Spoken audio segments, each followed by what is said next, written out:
Bonjour, je m'appelle Jérôme Badier et vous écoutez VCAS, le podcast média de Values.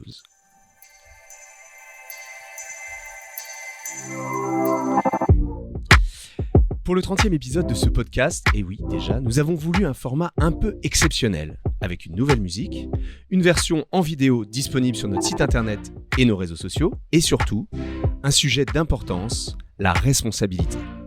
Quand on parle de responsabilité, on pense forcément à la fameuse RSE, la responsabilité sociétale des entreprises.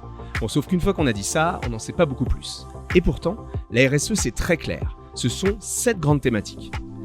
Les droits de l'homme, les communautés, le développement local, les relations et les conditions de travail, l'environnement, la gouvernance, la loyauté des pratiques et les questions relatives aux consommateurs. Une fois cela posé, quels sont les engagements concrets et mesurables des entreprises ? Est-ce que notre filière, la communication, a des spécificités ? Les médias jouent-ils un rôle central en termes d'impact et de responsabilité sociétale ? On va en parler avec nos 4 invités, toutes et tous engagés. Je reçois Stéphanie Goujon, directrice de l'empreinte mutualiste du groupe mutualiste Vive. Tu vas porter le drapeau des annonceurs autour de cette table, même si le groupe Vive est un peu un annonceur et une marque particulière. Et on peut même dire pionnière par nature. Tu nous expliqueras pourquoi. Bonjour Stéphanie. Bonjour Jérôme. Je reçois également Isabelle Verrecchia, directrice de l'engagement du groupe M6 et déléguée générale de la Fondation M6. Ou devrais-je dire que c'est toi qui nous reçois en réalité dans le beau studio RTL. Merci beaucoup pour cet accueil sans condition. Je tiens à le préciser, c'est important, tout ça, c'est de la RSE aussi. Tu vas ici porter le message des médias, nos partenaires au quotidien, même si, en fait, si je t'ai invité, c'est parce que le groupe M6, bien que discret sur ces questions, on a déjà échangé sur ce point, est en pointe sur la RSE. Bonjour Isabelle et encore merci de nous recevoir. Bonjour Jérôme. Autour de la table, Jeanne Deslandes, directrice de la communication de Goodid. Goodid qui offre des solutions de publicité solidaire aux annonceurs. Donner du sens, ça te connaît et on va en parler. Bonjour Jeanne et merci d'avoir accepté mon invitation. Bonjour Jérôme. Et enfin, Patrick Gouillot-Beauchamp, président de Values Media et président de la commission RSE de notre interprofession l'UDECAM. Bon, alors si tu es ici, c'est pas parce que tu m'as demandé, parce que tu es mon patron, que tu as exigé d'être dans ce podcast. Pas du tout, au 30e épisode, cela dit, il était temps. Mais bien parce que l'histoire de l'agence, ton histoire et tes fonctions sont autant d'engagement. Bonjour et bienvenue Patrick. Bonjour Jérôme. Allez, on y va. J'aimerais d'abord vous interroger un peu sur les spécificités qui existeraient ou pas dans notre secteur, la communication et la publicité. De là où vous parlez, comment est-ce que vous voyez cette responsabilité particulière, Stéphanie ? Alors déjà, la publicité, elle joue un rôle, c'est un peu dans notre patrimoine culturel, elle nous influence, donc bien sûr, elle couvre des enjeux sociétaux. Et moi, je dirais qu'il y a 2 registres. Il y a un premier registre, on va dire un premier type d'écueil sur ce qu'on dit. La responsabilité, elle est sur ce qu'on dit. On peut d'une part inciter à la surconsommation, c'est-à-dire aller au-delà de nos besoins, au-delà du raisonnable. Je pense notamment à l'alimentaire, avec tous les risques qu'il peut y avoir aujourd'hui en termes d'obésité chez nos concitoyens. Donc là, on a une responsabilité. Et puis il y a aussi parfois les vérités un peu fallacieuses. Bon, bien évidemment, on a le côté poudre de perlimpinpin, si tu veux. Bien évidemment, on a des autorités qui nous régulent comme la RPP pour une publicité loyale, véridique, etc. Mais voilà, c'est quand même, il y a ce premier type d'écueil sur ce qu'on dit, ce qu'on délivre comme message sur la nature des produits. Et puis, il y a aussi comment on produit ces messages avec le fait de les produire de manière un peu plus responsable parce que, bien évidemment, in fine, la publicité, c'est pas que de l'immatériel. Il y a du matériel, il y a des lieux, il y a de la vidéo, il y a des messages audio, il y a des affiches, du papier. Et donc ça, c'est extrêmement important aussi de pouvoir mesurer quelque part son empreinte carbone, pour être sûr que ce qu'on produit également, elle est fait dans les conditions, à dire les plus sobres possibles. Et c'est pas toujours ce qu'on croit qui consomme le plus. Je sais que Patrick est calé sur le sujet, mais moi j'ai appris récemment que un des grands points, c'était l'équipement numérique, plus que finalement les réseaux et ce qui circule, et que notamment on a des tailles d'écran de plus en plus grandes aujourd'hui, et que voilà, ça peut être un sujet. Oui, on va y revenir de toute façon, mais merci, ça fait une sorte de sommaire là, de tout ce qu'on va se dire, notamment effectivement le greenwashing. On va parler bien sûr de l'empreinte environnementale des campagnes médias. Isabelle, en tant que média, en fait, le groupe M6 a une double casquette, je trouve. Il y a une casquette journalistique avec les éditions, les journaux, les magazines des différentes antennes, M6, RTL notamment, et une casquette de communicant avec la régie publicitaire. Comment est-ce qu'on conjugue finalement 2 impératifs que sont l'information et le business. Pardon de le dire comme ça, mais c'est un peu ça. Quand tu poses cette question, Jérôme, on a l'impression que conjuguer ces 2 impératifs, c'est pas forcément facile. Et moi, je trouve qu'au contraire, on a là un formidable outil, en fait, à la fois avec nos antennes et à la fois avec le relais que nous sommes par rapport aux publicités. Nos antennes par rapport à, évidemment, la prise de conscience, en fait, aider nos téléspectateurs, nos auditeurs à prendre conscience, les aider à comprendre, les aider à décrypter. Et puis du coup, une fois qu'on a fait ce travail-là côté antenne, eh ben, avec le relais que nous avons côté publicité, on permet ce passage à l'acte, en fait, finalement. On les aide à comprendre. Et puis, avec les publicités, on peut les aider, en fait. Enfin, on est ces relais pour les aider à passer à l'acte. Et puis, en tant que média, je dirais en tant que groupe de médias, puisqu'il n'y a pas toujours forcément cette dichotomie entre antenne et publicité, mais c'est plus largement, en fait, en tant que média, des engagements que nous prenons aussi, notamment à travers les contrats climat qu'on a pu signer, que le secteur a pu signer, des engagements de manière volontaire aussi sur ces thématiques-là, avec des engagements qui portaient à la fois sur nos contenus, sur la manière de produire, sur aussi tout ce qui est communication commerciale. Donc il y a ce faisceau, en fait, d'outils qu'on met en place, mais effectivement il faut qu'on arrive à conjuguer la compréhension des enjeux et le pouvoir d'influence, parce qu'évidemment on a un pouvoir d'influence qui est très fort, et il faut qu'on aide aussi à passer à des nouveaux modes de consommation, qu'on puisse influencer la société civile, les consommateurs sur ces comportements-là. Patrick, je le disais, Values Media a une histoire et donc une sorte de position de vigie particulière. Quand on s'appelle Values, voilà, faut quand même être à la hauteur de ça, sur tous les enjeux de responsabilité. Le secteur de la com et de la pub a-t-il une responsabilité, une spécificité particulière qui lui donnerait une responsabilité au regard de la société, d'après toi ? Alors, la responsabilité est immense. Tu parles à l'échelle du secteur de la pub. Alors, je vais peut-être après recentrer un peu à l'échelle de notre spécificité, qui est celle d'une agence média, mais à l'échelle, comme le disait Stéphanie, à l'échelle du secteur de la pub, on est responsable des messages qu'on émet. Et les agences de publicité, les agences médias, d'une manière générale, les agences de communication sont des intermédiaires. Je ne cesse de mettre en avant l'importance de l'intermédiation. Pour revenir par exemple à notre activité média pure, aujourd'hui dans le monde, à peu près 90% des investissements digitaux vont directement vers les GAFA. C'est pas un jugement de valeur, c'est un fait. Quand une publicité ou quand un investissement média est géré via un intermédiaire, en l'occurrence une agence média, on se rend compte que le rapport d'investissement est beaucoup moindre que ça. Donc ça veut dire quoi ? Ça veut dire qu'il y a 10% des investissements qui vont sur l'ensemble des éditeurs médias autres, que ce soit, je prends l'exemple d'M6, que ce soit Goodil ou que ce soit Le Monde, pour ce qui est de la France, ou Figaro, et je ne vais pas tous les citer, il y en a beaucoup trop bien évidemment.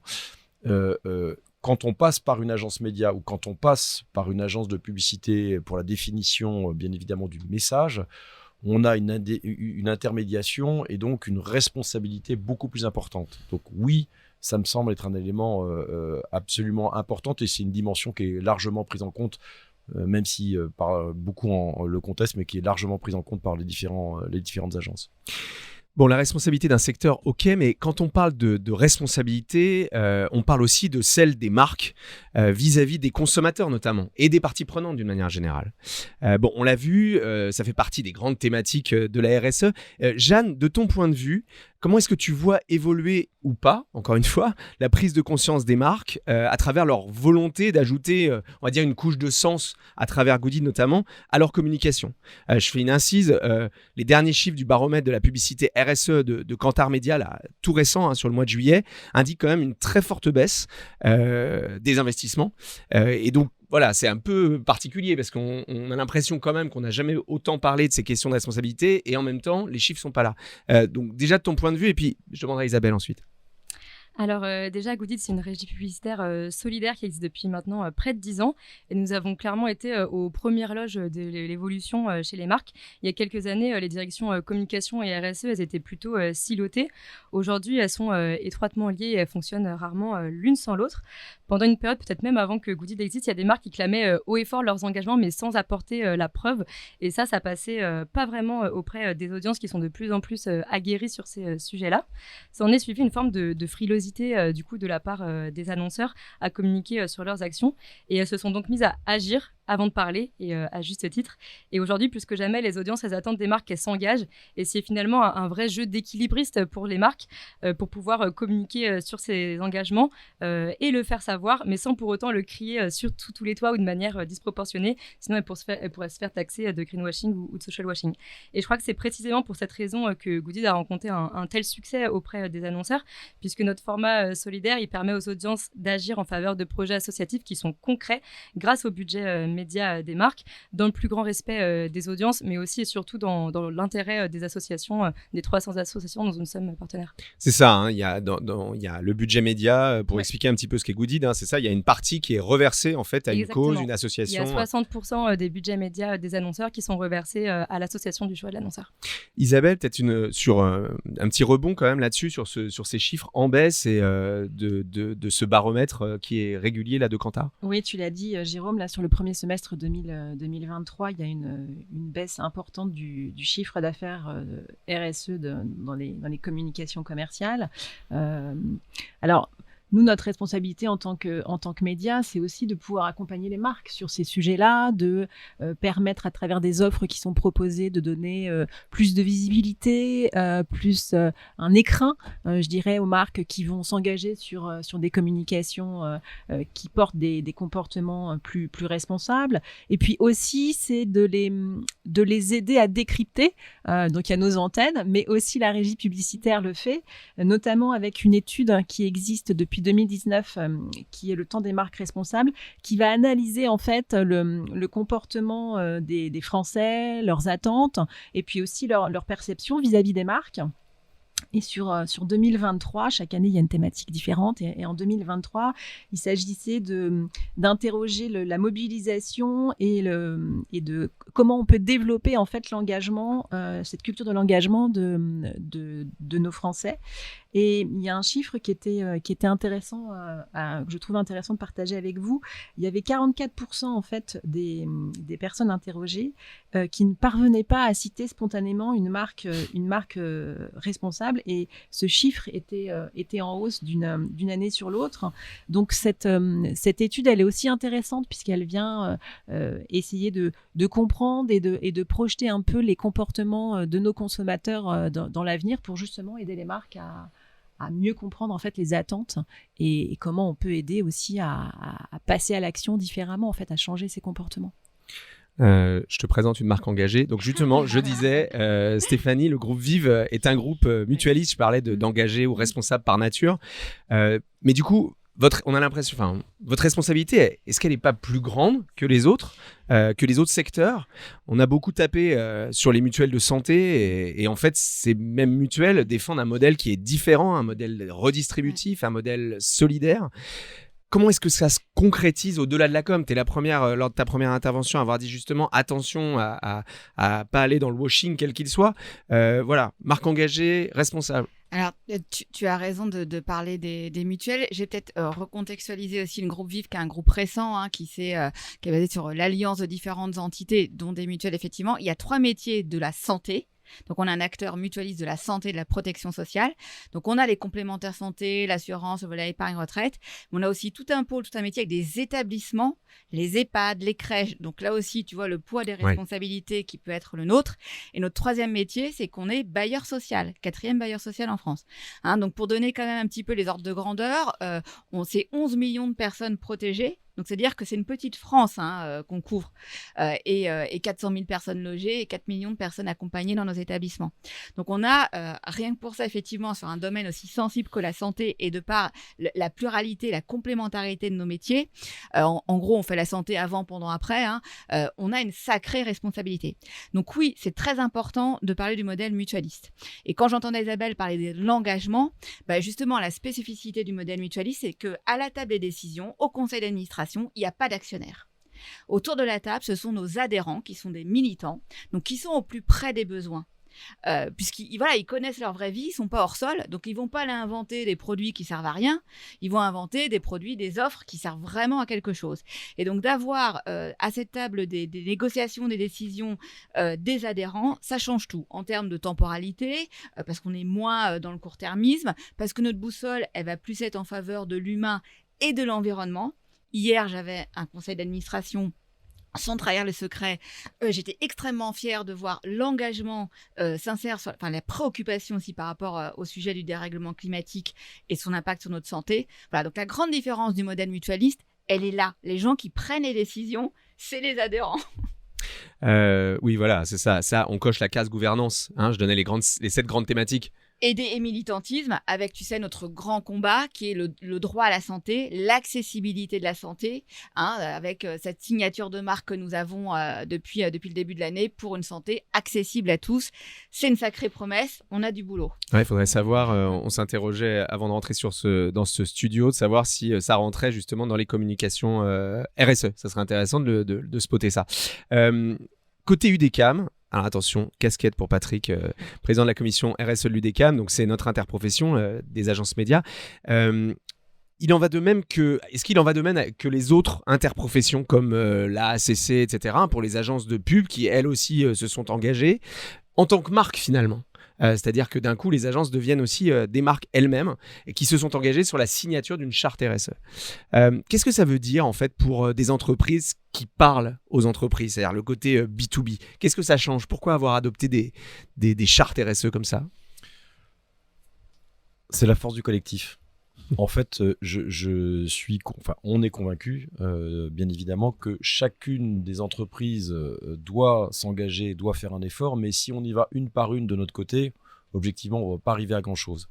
Et donc, le champ de la responsabilité étant tellement prioritaire et tellement important, on se doit d'avoir une démarche collective sans aucun avantage concurrentiel en tant que tel. Je vais juste raconter une anecdote. Pendant le Covid, on décide, dans le cadre de l'UDECAM, où on se voyait sans arrêt pour justement voir comment on accompagnait mieux nos entreprises et nos salariés, bien évidemment, on décide de manière évidente de créer cette fameuse commission RSE et de créer, on en reparlera tout à l'heure, une démarche donc commune sur l'ensemble des points de la RSE et notamment de développer un outil de mesure de l'empreinte environnementale des campagnes médias. Là aussi, ce qui nous a semblé hyper important, c'est de faire en sorte qu'il n'y ait pas d'avantage concurrentiel. Alors, c'est pas évident, objectivement, parce que une fois qu'on a émis ces beaux principes dans la réalité, il faut ramer sans cesse pour avancer de manière collective. Mais encore une fois, s'il n'y a pas de collectif fort, on n'y arrivera pas. Et surtout, on ne sera pas crédible. Donc, c'est plus qu'une démarche B2B. On n'est pas dans une volonté d'avancer des démarches B2B, on est dans la volonté d'avancer de manière collective. Et c'est ça qui me semble très important.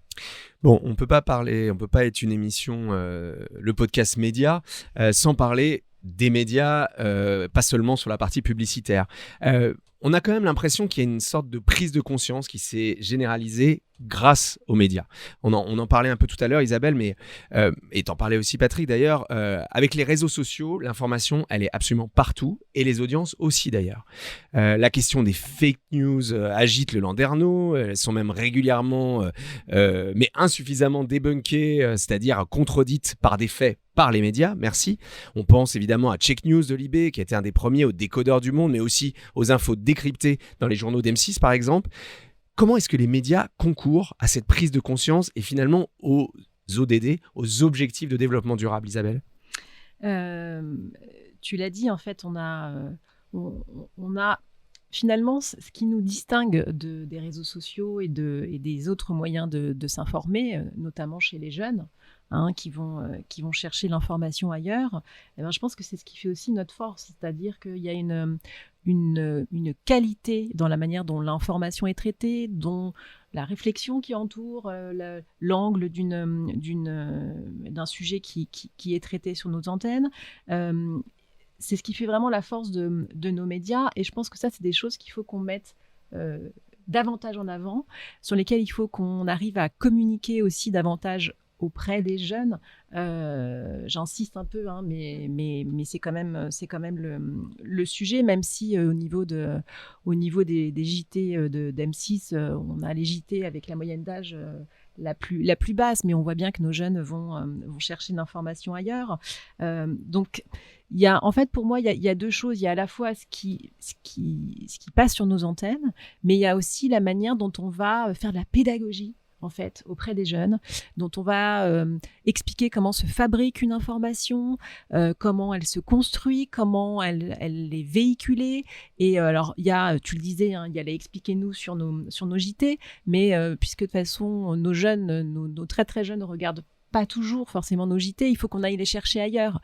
Donc c'est là aussi où, en tant que média, on a cette double casquette, c'est-à-dire qu'on a la casquette média avec nos antennes, mais on a aussi une casquette entreprise.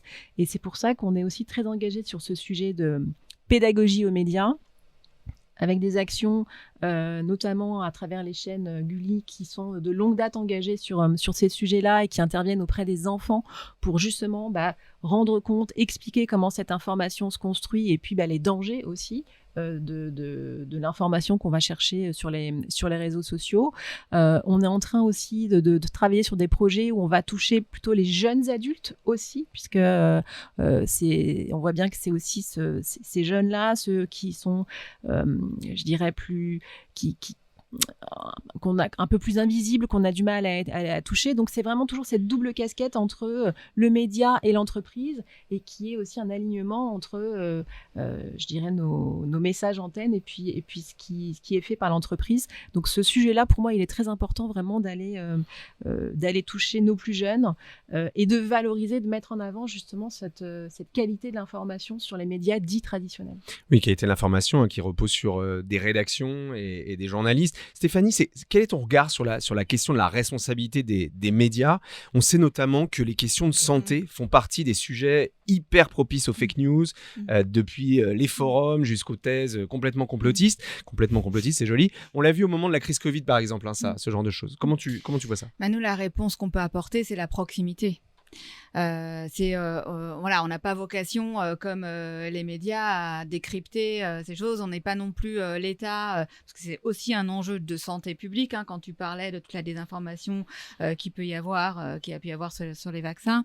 Et donc nous, ce qu'on peut jouer comme carte, c'est la proximité, et à deux endroits, c'est-à-dire que on parlait d'engagement de militants tout à l'heure. Nous, il y a 10 000 élus qui peuvent faire de la prévention, qui sont dans les territoires, qui vont au-devant de populations qui peuvent être un peu vulnérables et qui ne sont pas forcément sur les réseaux sociaux ailleurs, mais qui peuvent atteindre un peu un brouhaha qui est pas véridique. Et puis, on a aussi des vecteurs plus traditionnels de ce qu'on appelle la presse mutualiste. Ce sont les magazines, que ce soit d'Harmonie Mutuelle, MGN, MNT, qui sont proches de leurs adhérents. Et voilà, et c'est cet enjeu de proximité par des professionnels de santé, par leurs mutuelles, par les élus. C'est la carte qu'on peut jouer, nous. C'est assez marrant parce que finalement, la proximité, je pense que ça doit te parler aussi, parce que c'était ce que tu étais un peu en train de décrypter. J'étais en train de t'écrire un petit mot pour dire je peux ajouter quelque chose. Mais bien sûr, je te donne la parole. C'est quoi ta réaction par rapport à ça ? Non, mais alors, deux choses en fait. Effectivement, il y a cette proximité et surtout le fait qu'on soit représentatif, qu'on puisse parler à un maximum de personnes. Et quand on a mis en place notre réflexion autour des sujets d'engagement, on est allé interroger en fait toutes les parties prenantes avec lesquelles on interagit, et aussi des auditeurs, des téléspectateurs. Et ce qui est ressorti, c'est que M6 était sûrement le groupe de médias qui parlait au plus grand nombre, en fait, qui était le plus représentatif de la société. On a cette exigence d'avoir un effet miroir et de s'adresser au plus grand nombre. Donc ça, effectivement, cette notion de diversité, elle est très importante. Et un autre point aussi que je voulais rajouter, parce qu'on parle beaucoup de l'information. Alors c'est vrai que c'est essentiel, on voit que les gens à la fois consomment l'information différemment, mais la consomment beaucoup en fait aussi. Mais il y a toutes nos autres émissions aussi, à travers lesquelles on peut porter un certain nombre de messages, et pas uniquement dans le cadre de l'information. Et moi, je pense qu'un Cyril Lignac, avec ses émissions, a fait bien plus dans les... a amené des changements de comportement sûrement bien plus importants sur le mieux manger, l'anti-gaspi, que peut-être un sujet qui est où il faut amener les messages de manière, il ne faut pas que ça soit moralisateur. Donc, je trouve qu'aussi, en dehors de l'information, avec tous nos programmes, on a aussi un levier qui est très puissant.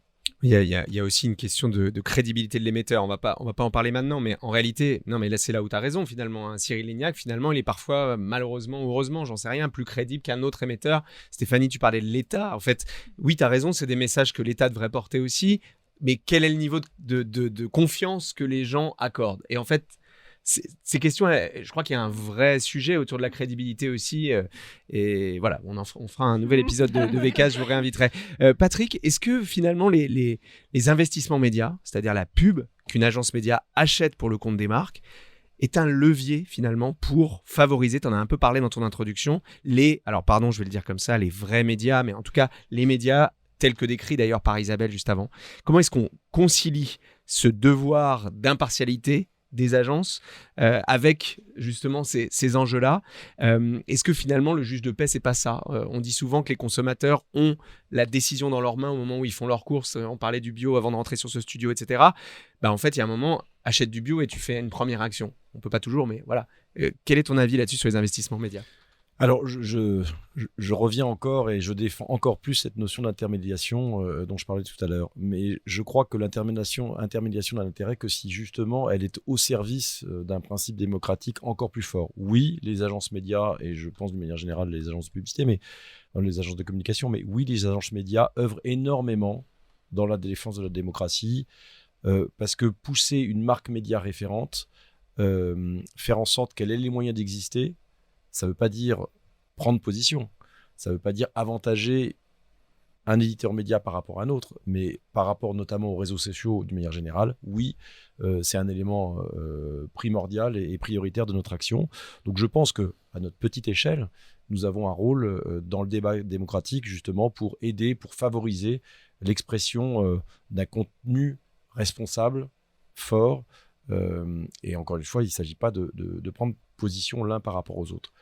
En revanche, ça peut nous arriver d'avoir des positions où on va conseiller notamment nos annonceurs, nos clients, pour leur dire attention, sur tel média, il y a tout d'un coup un processus soit démocratique ou en tout cas une opinion qui nous semble pas en adéquation avec les valeurs que l'on souhaite. Et on s'appelle values, hein, donc c'est important pour nous, mais qui ne sont pas en adéquation avec les valeurs que vous portez et que nous essayons à travers vous de soutenir. On peut s'interroger, par exemple, sur ce qui s'est passé récemment avec le journal du dimanche. On peut s'interroger sur ce qui s'est passé pendant pas mal de temps, je parle juste pour la France, avec CNews. Et oui, on a un rôle de conseil pour faire en sorte que, dans ces cas-là, il y ait probablement des investissements qui se portent sur une marque plutôt qu'une autre. Non pas parce qu'elle s'appelle A ou parce qu'elle s'appelle B, mais parce qu'elle soutient des valeurs plus importantes à certains moments que d'autres. Alors oui, c'est aussi le cas des réseaux sociaux. On a une interrogation, et Stéphanie est bien passée pour en parler, par exemple, avec Twitter. Au moment où Elon Musk rachète Twitter, au moment où tous les signaux forts sur justement leur capacité d'intermédiation, faire en sorte que tout ce qui paraît soit vérifié, ça ne nous a pas semblé... alors on l'a fait à titre personnel, mais notre premier conseil, c'est de se dire, hop, on suspend. Je ne suis pas complètement sûr aujourd'hui que ça aille beaucoup mieux de ce point de vue-là. Donc ça ne veut pas dire aussi, et là je voudrais juste de dire une chose, que toutes les rédactions, entre guillemets, dites responsables, ne vérifient systématiquement bien leurs informations. Mais en revanche, elles ont cette capacité, en effet, de systématiquement vérifier est-ce que c'est une bonne information ou non. Je rappelle juste, c'est ça qui éclaire un petit peu l'idée que je suis en train de penser. Au moment de la guerre en Irak, quel est le média qui a révélé ce qui était une totale fake news, qu'il y avait des ogives nucléaires, enfin des armes nucléaires en Irak, et ce qui a justifié la position des États-Unis d'aller en guerre portée par Bush? c'est le New York Times. C'est-à-dire, grosso modo, l'incarnation du média le plus quasiment référent du monde journalistique mondial. Donc, bien évidemment, on se doit tous d'être encore plus responsables, encore plus vérificateurs des faits. Mais c'est vrai que globalement, je pense que les éditeurs médias dits référents sont beaucoup plus à même de le faire. Jeanne, est-ce que dans tes discussions avec les médias, tu ressens cette conscience de la responsabilité particulière qu'ils ont ? Tout à fait, et c'est d'autant plus vrai depuis le Covid, puisque c'est en 2020 que nous avons commencé à ouvrir notre format solidaire à des médias partenaires tels que Dailymotion, mais aussi TF1, YouTube et bien sûr M6. Et si nous avons donné la possibilité à ces médias de commercialiser notre format solidaire sur leurs espaces, c'est parce qu'ils sont venus vers nous en fait en nous disant nous aussi on a envie de s'engager et de permettre à nos audiences et à nos clients de le faire. Et on peut donc parler d'une vraie prise de conscience dans le secteur des médias et de la pub. Et je crois que ça vient aussi des personnes qui travaillent dans ce genre de structure, parce que derrière toutes les entreprises, faut pas oublier qu'avant tout, ce sont des gens. Et on voit qu'à l'échelle individuelle comme collective, il y a une vraie envie de s'engager qui est de plus en plus forte. Et c'est tant mieux parce que ces médias, ils nous ont donné une vraie force de frappe pour faire connaître Goodid et la publicité solidaire. Et aujourd'hui, c'est près de 2 millions d'euros qu'on a pu reverser à des associations uniquement grâce à ces partenariats et qui permettent aussi de donner une vraie visibilité à nos associations partenaires et au combat qui portent sur des médias de masse. Ça fait partie des associations justement que vous soutenez. On va parler un petit peu d'environnement quand même. On a vu en réalité une des 7 grandes thématiques, mais c'est quand même, on a envie de dire, le sujet ou l'arbre qui cache la forêt de l'ensemble des thématiques RSE. Néanmoins, évidemment, a raison. Stéphanie, comment un groupe comme le groupe Vive, c'est près de 50 000 collaborateurs, tu l'as dit, 11 millions de personnes protégées, justement participe à cette prise de conscience et aux actions pour pas sombrer dans un monde complètement invivable. Bien sûr. Alors, il y a 2 registres. Il y a un premier registre qui est celui du réglementaire, et heureusement qu'il est là, mais du coup, il est tautologique à toute entreprise. Il y a un renforcement des directives aujourd'hui au niveau européen, donc sur le volet climatique, et pour le faire de manière extrêmement vulgarisée par rapport à ce qu'on avait aujourd'hui, ça va concerner un plus grand périmètre d'entreprise, et ça va nous contraindre, au-delà de la photo qu'on fait, du bilan qu'on fait, de combien on émet, etc., à projeter et à parler des plans d'action pour respecter l'accord de Paris. Donc, c'est extrêmement puissant parce que cette nouvelle réglementation va imposer aux entreprises de donner des moyens et de suivre ces moyens. Et ce sera audité par des tiers. Donc là, on est vraiment dans le réglementaire, donc c'est difficile de faire du greenwashing. Et puis, il y a un deuxième registre que j'évoquais rapidement tout à l'heure, effectivement, qui nous incombe, nous aussi, en tant que groupe de santé par rapport à ces enjeux. On sait que le dérèglement climatique, ça fait des fissures dans les maisons. On sait moins que ça fait des fissures dans nos poumons. Il y a un lien direct entre, par exemple, la qualité de l'air et le nombre de décès. 40 000 décès liés à la pollution. C'est autant que le tabac et l'alcool. Donc, nous, qu'est-ce qu'on peut faire dans les offres, dans les solutions, dans les dispositifs qu'on propose aux 11 millions de personnes qu'on dit protégées? Comment on fait évoluer, en fait, nos offres pour aider nos concitoyens à s'adapter? C'est une réflexion qui est lancée. Il y a déjà quelques idées qui sont dans les tuyaux. La tâche est immense, mais on serait vraiment irresponsable de ne pas tâcher de la relever. Et là aussi, ça se jouera, j'aimais bien ce que Patrick disait tout à l'heure, ça se jouera aussi avec la force du collectif. C'est pas, alors Groupe Vive tout seul, il y a beaucoup de satellites, mais on a besoin aussi de créer des alliances vertueuses à cet endroit. Et ça se passe justement, est-ce que les grands groupes commencent à se tenir un peu la main ? Nous, on cherche à nouer des partenariats stratégiques. Donc là, sur les sujets santé environnementale, pour lâcher le mot, on est encore au démarrage, puisqu'on s'est mis en mouvement. On a des leviers, on a lancé une convention intra-groupe inspirée des conventions citoyennes, mais on n'a pas encore de grosses productions. Mais en tout cas, on noue des partenariats. Je pourrais citer par exemple la Croix-Rouge, qui est aussi un acteur qui est au plus près des populations et qui voit bien l'impact du dérèglement climatique à plein de niveaux, de crise, d'urgence. Et donc, on est en train de construire des choses avec eux. Jeanne, est-ce que les associations environnementales sont finalement celles qui recueillent le plus de fonds dans le cadre des campagnes que vous faites ?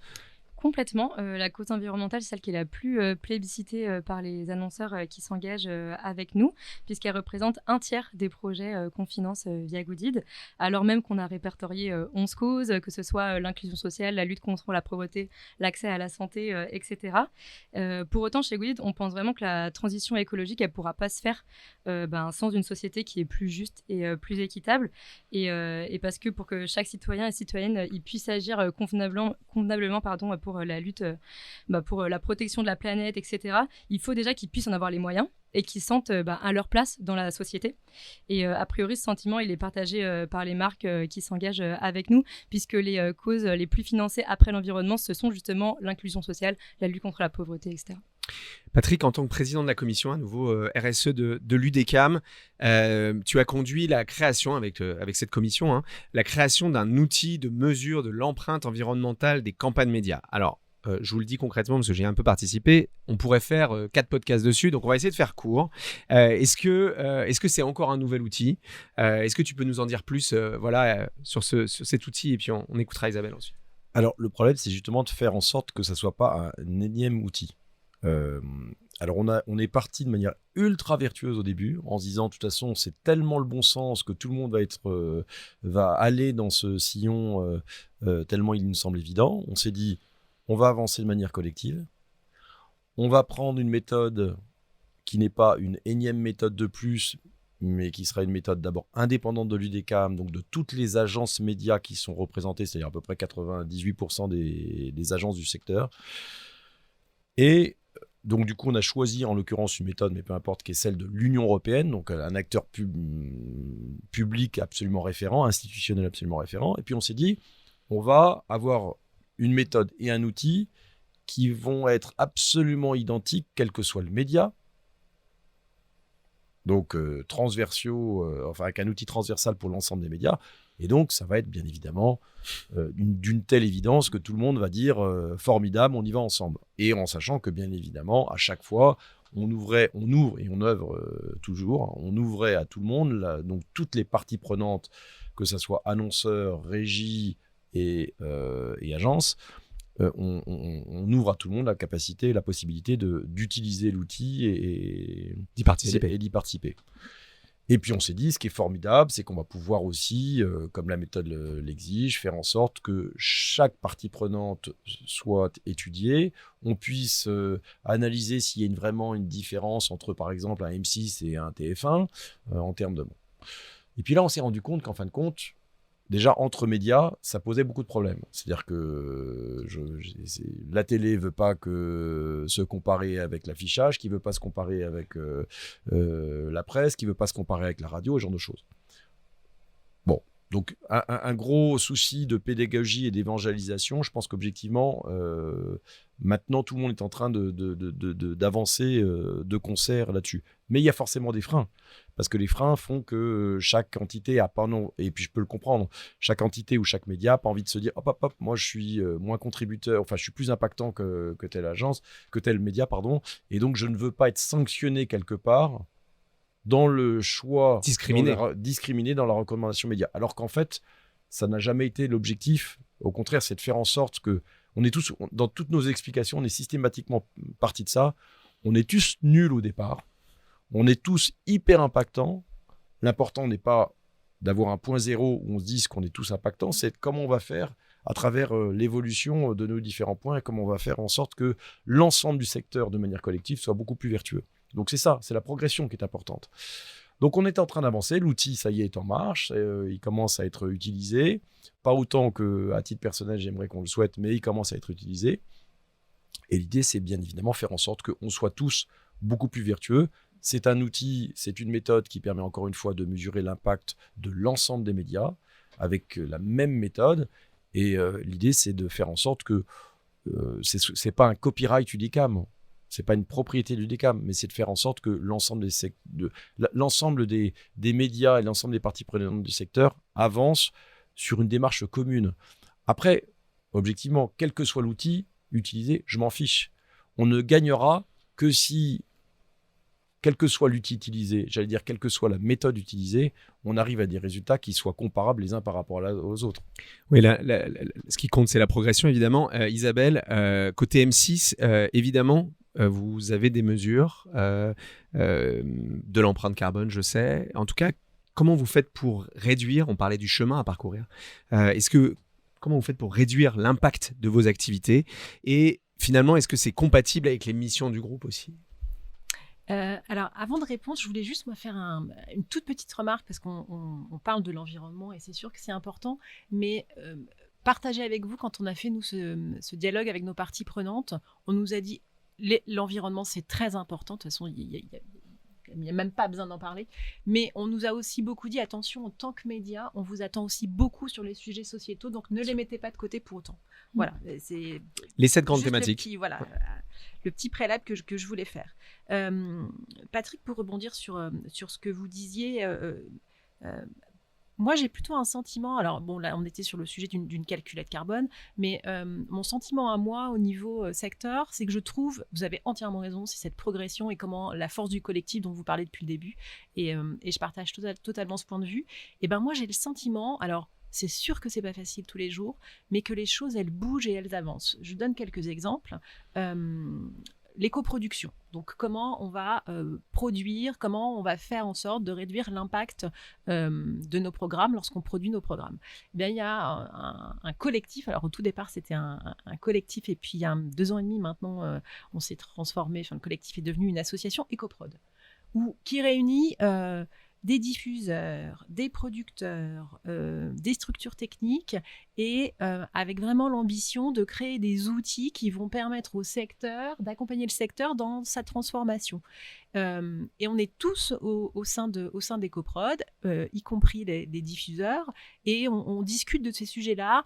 On partage nos pratiques de manière assez franche, en fait, parce que c'est pas facile d'accompagner ces changements. Donc, EcoProd, par exemple, est un exemple aussi je trouve, de force du collectif et où, finalement, les intérêts des uns et des autres, même si forcément on est, pour certains, concurrents, on arrive quand même à se mettre autour d'une table et à faire bouger les lignes.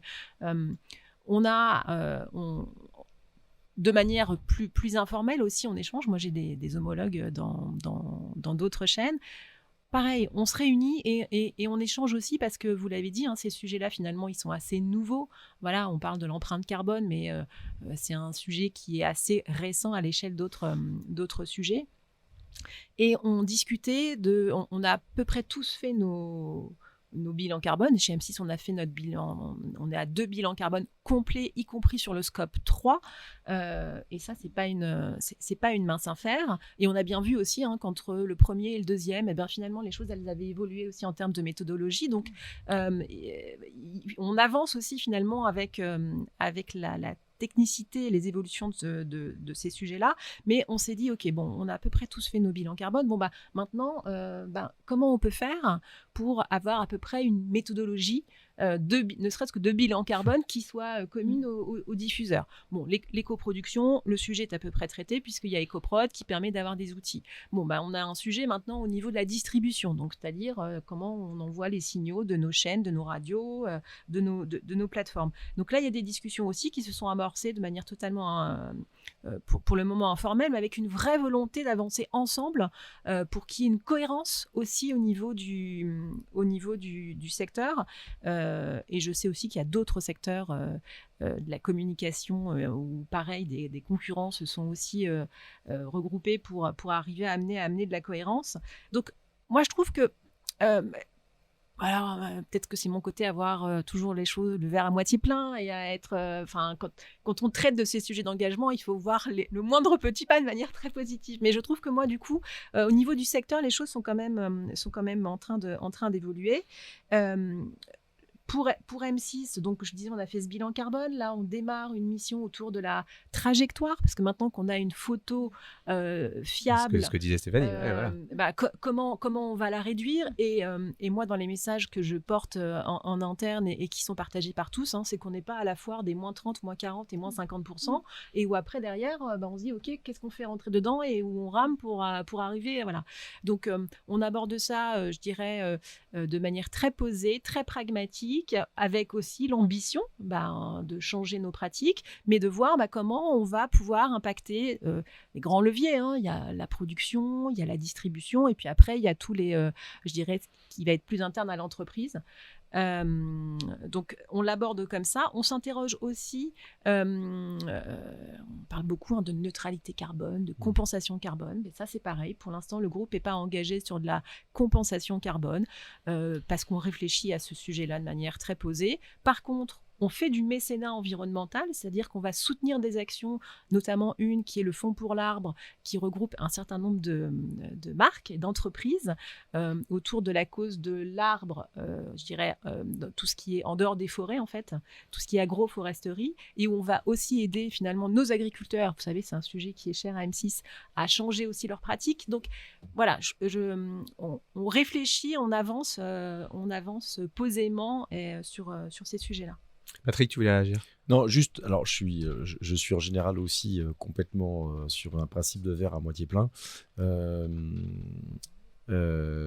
C'est vrai que l'ensemble du secteur et l'ensemble des parties prenantes, et on le voit bien, avancent quand même fortement sur ces sujets, même si on avance tous pas à pas, et c'est hyper important de bien considérer qu'on n'aura pas tout dès le début, et bien évidemment, c'est la trajectoire qui est importante. Mais l'ensemble des secteurs, l'ensemble des différents médias avancent de manière très structurée. Donc ça, c'est un élément ultra positif. Vous parliez tout à l'heure de l'association EcoProd. Moi, je trouve ça absolument formidable. Et dans la mesure de l'empreinte environnementale que l'on prône, entre guillemets, la méthode prend en compte l'ensemble des éléments, des phases, y compris l'éco-production, ce qui n'est pas forcément le cas, malheureusement, sur certains médias. La notion d'éco-production, la production de la publicité n'est pas prise en compte forcément systématiquement, en tout cas aujourd'hui par certains médias. Donc c'est très important que vous preniez ça en compte, en effet. Moi, je pense que, alors encore une fois, stratégie des petits pas, de la trajectoire, mais à un moment ou à un autre, c'est aussi important qu'on ne parle pas simplement de carbone. L'impact environnemental, ça va bien au-delà du carbone. Le carbone est une composante essentielle, l'émission de carbone est une composante essentielle, mais ça ne doit pas se réduire à ça. Les impacts environnementaux sont plus larges que ça, et il faut prendre en compte l'ensemble des impacts environnementaux. Et la dernière chose que je voulais dire, c'est que comme on a en fait, dans le cadre de notre mesure, on a distingué plusieurs phases d'intervention, on se rend compte, c'est les premiers éléments de nos bêta-tests, en effet, on en parlait tout à l'heure, que l'impact environnemental de nos campagnes médias, quand je dis nos campagnes médias, c'est aussi bien en termes d'éco-production, de conception et de diffusion, n'est pas si important que ça. Le vrai souci, et là-dessus, les parties prenantes médias ont relativement, malheureusement, peu de portée en termes peu de capacité à influer le marché. Le vrai souci, c'est en effet la production des écrans. C'est qui supporte la publicité. Aujourd'hui, que ce soit nos smartphones, nos écrans de télé, c'est ça qui consomme énormément en termes d'éléments. Donc c'est là-dessus que le secteur doit influer pour avoir un impact plus vertueux. Bon, je l'avais dit, les questions environnementales, ça agite. Allez, on passe à la dernière partie. Dans VCast, on aime bien la prospective.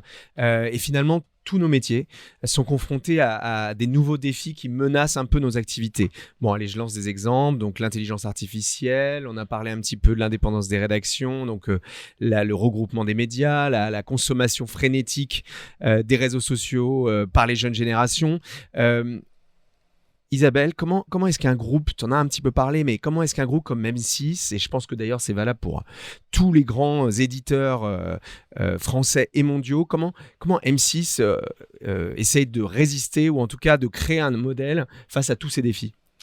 On parlait de changement de comportement de consommateurs, mais on voit qu'il y a des changements de comportement de nos utilisateurs au sens large. Donc effectivement, il faut qu'on s'adapte à tous ces enjeux-là. On a déjà parlé des réseaux sociaux, notamment des jeunes. Enfin voilà, je vais pas revenir sur ça, mais à la fois on a des atouts et il faut qu'on les mette en avant auprès de ces jeunes et puis qu'on fasse un gros travail de pédagogie, auprès d'eux, qu'on essaie de trouver des moyens d'aller les chercher là où ils sont.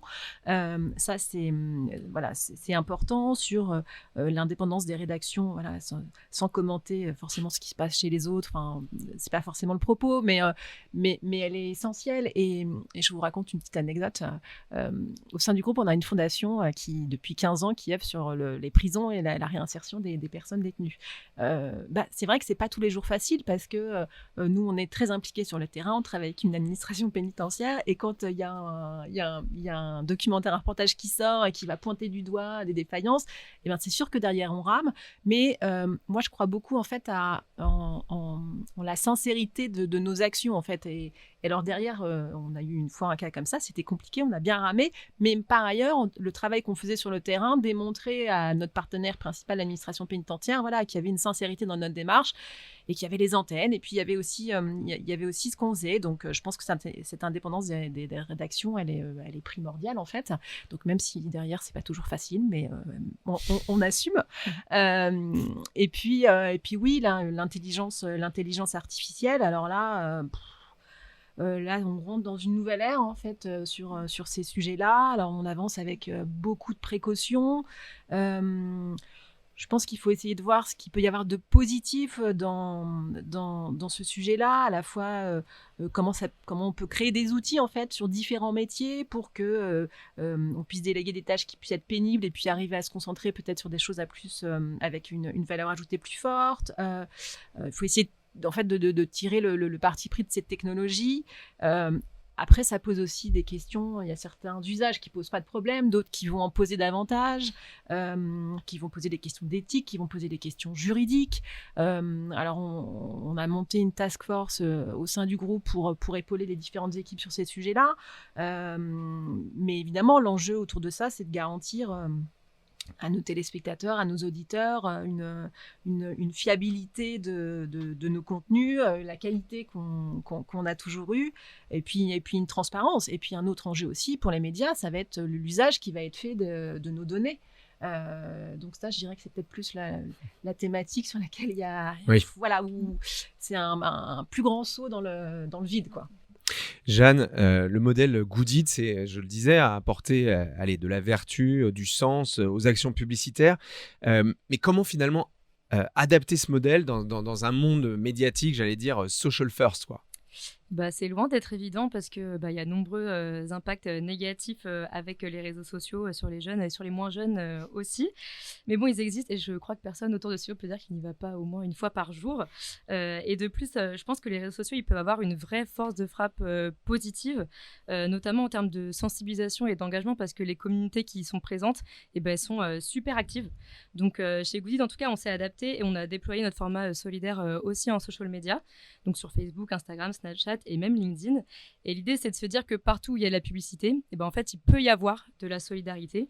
Et bien sûr, on ne cautionne pas toujours les dérives qu'il peut y avoir sur les réseaux, mais on pense qu'il vaut mieux être présent dans les usages des audiences, surtout quand, in fine, c'est pour faire une bonne action et pour soutenir une association. Et les associations, en parlant d'elles aussi, elles ont d'ailleurs besoin de parler à des publics qui sont plus jeunes, plus digitalisés, pour pouvoir diversifier les profils de leurs donateurs qui sont assez vieillissants. Donc, ça les aide en fait à mettre en lumière des actions auprès de ces cibles. Et pour revenir sur l'IA, j'ai passé un peu pour une réac, mais en tout cas, chez Goodit, on croit trop dans l'humain et on s'est trop construit autour de ça pour avoir peur de l'IA. Une IA, elle a peut-être une tête super bien faite, on l'a vu, mais on pense qu'elle n'a pas vraiment assez, voire pas du tout de cœur pour s'engager sincèrement auprès d'une association.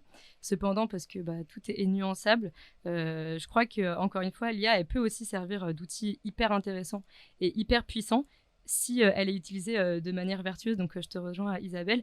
Je pense notamment à une campagne qui est sortie très très récemment aux États-Unis qui s'appelle Silenced et qui met en scène des enfants, des portraits d'enfants qui sont générés par l'intelligence artificielle, mais qui portent un message qui est hyper fort au niveau environnemental. Et là, quand c'est utilisé à des fins de sensibilisation, etc., ça a vraiment du sens.